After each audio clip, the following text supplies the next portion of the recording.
Khairul, saya punca Arina mati. Apa yang awak cakap ni?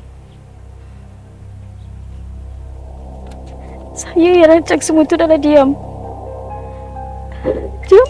Mula dia, Alia cuma panaskan saya dengan satu perkataan je. Kuli Arina.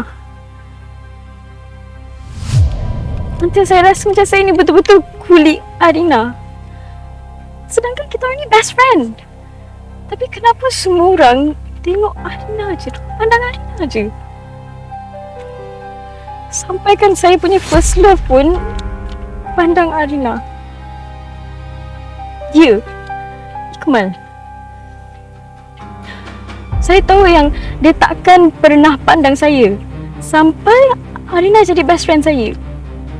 Masa itulah baru saya dapat cakap dengan dia hari-hari. Tapi apa? Tapi tu pun saya tahu yang dia takkan pandang saya. Jadi saya dah tak tahan. Saya buat deal dengan Alia, dengan Michelle. Kita orang rancang parti tu.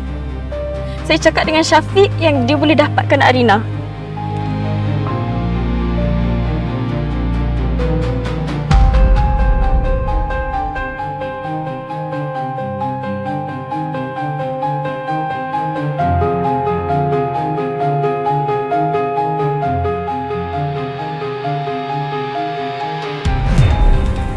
Saya yang letak dadah dekat dalam air Arina.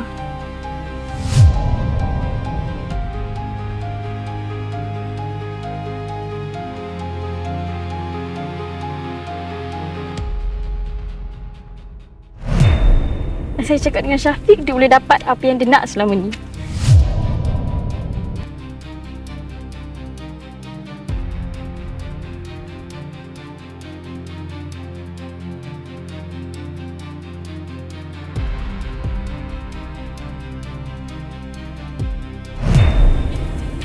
Lepas daripada kes tu, memang teruk Arina depresi. Lagi-lagi bila dia dapat tahu yang Iqmal dengan Alia dah terkata. Tapi tu bukan Arina je rasa terkhianati. Saya sekali. Jadi saya lepaskan marah saya lepaskan geram saya salahkan Alia dan akhirnya saya tolak dia.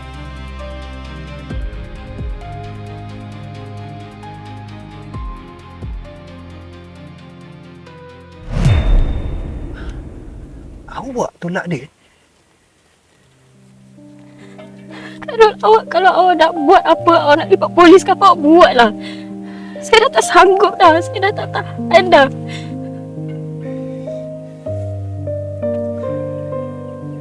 Isa, kau tahu ikut saya.